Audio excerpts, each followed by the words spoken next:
দুপুরের বাংলাদেশের শুরুতে জানিয়ে দেব শিরোনামগুলো।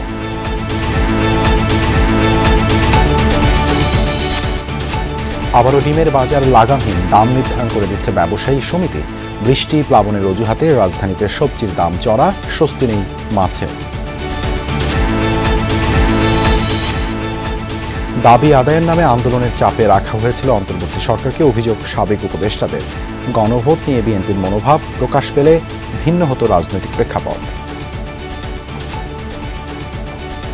ডেইলি রেট আন্দোলনে তো আমরা তো প্রায় হাজারখানেক 5 থেকে 600 আন্দোলন দেখেছি।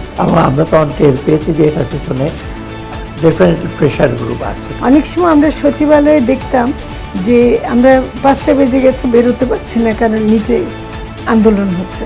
এখন সবার আন্দোলন কি মিটমাট হয়ে গেছে? যুক্তরাষ্ট্রের সাথে বাংলাদেশের জ্বালানি সমঝোতা সই, ঢাকাকে কৌশলগত সহায়তা দেবে ওয়াশিংটন, উন্মোচন হবে সহযোগিতার নতুন ক্ষেত্র। 22 বছর পর কাল চাঁদপুর যাচ্ছেন প্রধানমন্ত্রী। খাল পুনঃখনন সহ অংশ নেবেন বিভিন্ন কর্মসূচিতে। একগুচ্ছ উন্নয়ন দাবি নিয়ে অপেক্ষায় জেলাবাসী।